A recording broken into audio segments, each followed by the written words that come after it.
Bismillahirrahmanirrahim. Dugaan korupsi pengelolaan kuota haji 2023-2024 yang melibatkan dan menyeret nama ex Menak Yakut Khalil Qomas masih gegap gempita, saudara.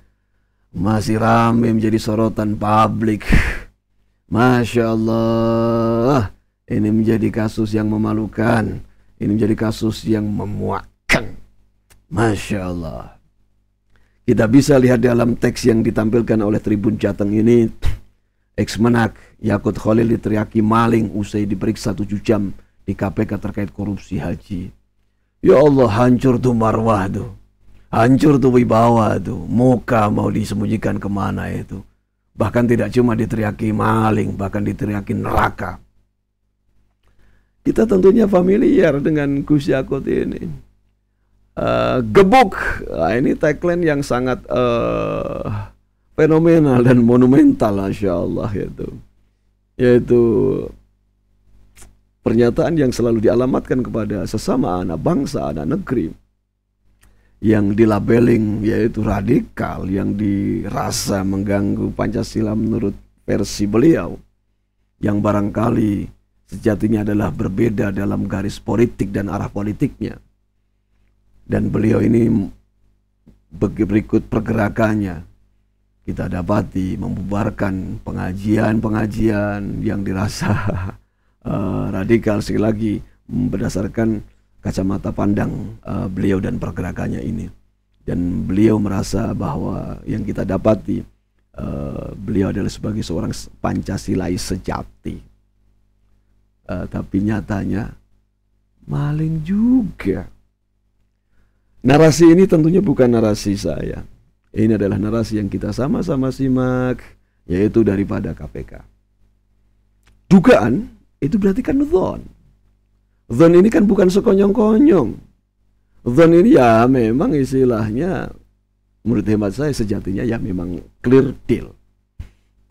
Jadi karena itu kami berharap bahwa KPK ini, kami berhusnudzon, KPK ini memainkan alur dan rule-nya sesuai dengan profesionalismenya sebagai lembaga ahli, sebagai anti riswah yang betul-betul tidak bermain trik dan intrik. Yang walaupun sampai saat ini kita belum, walaupun sudah sampai dalam level penyidikan, tapi belum ada yang ditersangkakan bahkan terkait mengenai masalah sang ex Menak ini. Ex Menak ini juga familiar, saudara, dalam benak kita. Kita mendapati pernyataan sang ex Menak ini yang membuat riak. Itu bahwa Kemenak adalah sejatinya hadiah negara spesifik untuk NU, bukan untuk umat Islam secara umum. Nah, ini kan membangkitkan riak-riak. Dan ex Kemenak ini memang tidak bisa kita pisahkan dari 3 irisannya. Yang pertama bahwa karena beliau adalah putra daripada Mbah Yai Khalil Bisri, yaitu ulama harismatik, ulama besar, ulama yang banyak jadi panutan dari berbagai kalangan, yang merupakan kakak kandung daripada Gusmus, yaitu Kiai Haji Mustafa Bisri. Jadi beliau ini adalah keponakan daripada Gusmus, yang merupakan putra daripada kakak kandung Gusmus. Yang kedua adalah karena beliau ini adalah ikonik daripada GP Ansor. Dan yang ketiga adalah beliau adalah bagian daripada PBNU. Tapi Masya Allah, dalam rilis KPK yang kita simak bersama, kita dengarkan bersama, diduga juga bukan dalam rangka diskriminasi kepada Ormas NU, kurang lebih begitu pernyataan daripada KPK. Ada dugaan aliran dana korupsi ini mengalir ke PBNU. Coba kita cermati pernyataan daripada KPK. Bukan mengalir kepada Gus Yahya, bukan mengalir kepada satu sosok tertentu, tapi kepada PBNU. Berarti kepada ormasnya, kepada kelembagaannya. Ya Allah, ini kita mesti merespon gimana. Nah, sementara kita banyak mendengarkan pernyataan-pernyataan daripada struktural NU atau PBNU, saya menyatakan bahwa saya tidak kepada struktural NU. Tapi saya menyatakan bahwa saya adalah bahagian daripada NU, bukan secara struktural tapi secara manhaj. Saya tidak kepada NU sebagai manhaj, tidak sebagai struktural. Kita mendengarkan pernyataan bahwa yang masuk surga NU, di luar NU neraka. Keagamaan kalau diurus NU benar, kalau diurus bukan NU tidak benar. Ini diurus NU. Bahkan ada pernyataan yang menyatakan presiden terburuk pengeluaran haji itu dikala diurus oleh ex-Menak Yakut Khalil Qaumas ini. PBNU, struktural NU, mohon maaf, Masya Allah gitu. Tentunya saya berharap struktural NU tidak antipati dengan celotehan-celotehan semacam ini. PBNU atau struktural NU sudah saatnya berbenah diri. Walaupun saya tidak kaget adanya aliran dana dari korupsi ini ke PBNU. Ya, kenapa demikian? Karena sebelumnya juga, sebelum kasus ini kita banyak mendengar tentang konsensi tambang yang katanya yaitu atas nama rakyat, walaupun rakyat yang mana itu. Dan juga kita mendapati bahwa ormas besar NU ini sebagai ormas yang tidak ada jarak antara ormas dengan uang pemerintah, baik berbentuk dana hibah, ajuan proposal, dan bahkan lain sebagainya.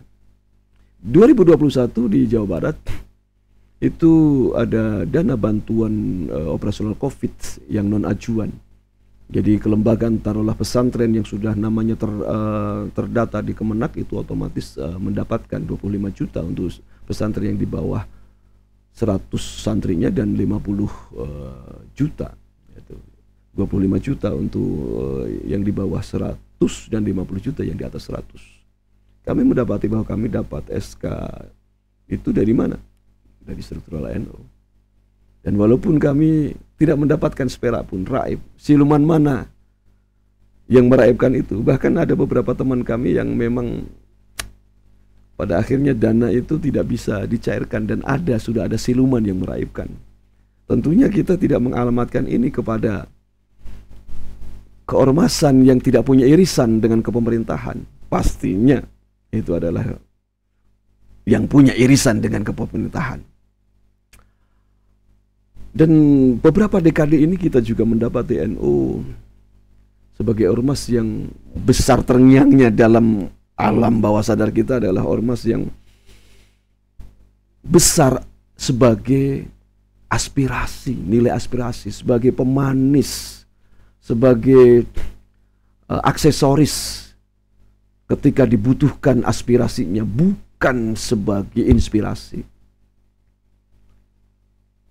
Aset dalam aspirasi, pileg, pilkada, pilbub, pilgub, bahkan pilpres, bargaining yang dibangun kira-kira apakah gratis? Apakah tidak ada bargaining? Apakah tidak muncul angka tertentu? Saya kira mustahil. Semoga kan kita berharap NU betul-betul menjadi pergerakan yang sebagaimana dibangun oleh Hadratus Syekh Mahdi Hasyim Asy'ari yang mengikuti alur sebagai daripada Qanun Asasi Nahdlatul Ulama, menjadi pergerakan yang kita bisa lihat bagaimana sepak terjangnya di tahun 65 atau di zaman PKI yang betul-betul ada di garda depan mempertahankan bangsa dan negara dan juga agama, memberangus PKI sampai ke akar-akar. Heroismenya kita bisa merasakannya. Atau bahkan ketika di zaman Orde Baru di bawah bendera Gus Dur, dengan sepak terjang Gus Dur, kita harus mengakui bagaimana kuatnya NU. Bahkan Pak Harto pun, sekelas Pak Harto, tidak bisa mengebok-ngobok NU. Di zaman Mbah Hasyim Muzadi dengan kepemimpinannya yang sangat luar biasa, Masya Allah, kita berharap NU betul-betul menjadi ormas inspirasi, bukan aspirasi. NU tidak lagi ada kabar yang memuakkan, menjijikkan, memalukan. Mohon maaf, karena yang dirilis oleh KPK adalah ke PBNU, bukan kepada Gus Yahya, bukan disebutkannya kepada siapa, tapi ke PBNU-nya, ke ormasnya. Ya Allah, maka apakah harus kita, ya Allah, ya kan kita juga takut kualat kalau melabeling itu NU sebagai ormas maling gitu. Ya kan naudzubillah gitu. Sekali lagi, ini bukan narasi kami. Dan istilahnya ini adalah narasi semacam celotehan semacam ini akan menjadi liar, akan menjadi bebas dinyatakan oleh siapapun. Dan bukan istilahnya daripada struktural dan PBNU antipati dengan narasi-narasi semacam ini. Tugas daripada PBNU, struktural NU ini harus berbenah diri, bersih-bersih diri. Sebagian banyak diperbincangkan daripada internal NU itu sendiri. Semoga NU betul-betul kepemimpinan, cara memilih kepemimpinan yang ada di internal NU betul-betul itu sesuai dengan anggaran dasar, sesuai dengan hal-hal yang mengutamakan, menjunjung tinggi nilai keagamaan, nilai kebangsaan, bukan sekadar mencari keuntungan panggung tertentu. Kita berharap seperti itu. Dan semoga ini benderang.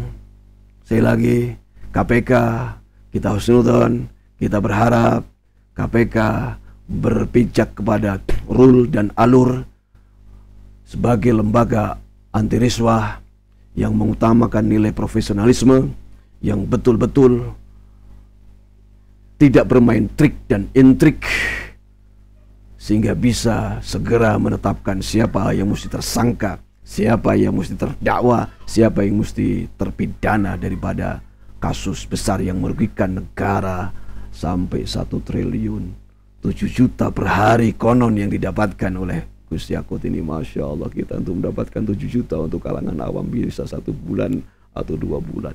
Ini 1 hari 7 juta. Masya Allah. Wallahu a'lam bishawab.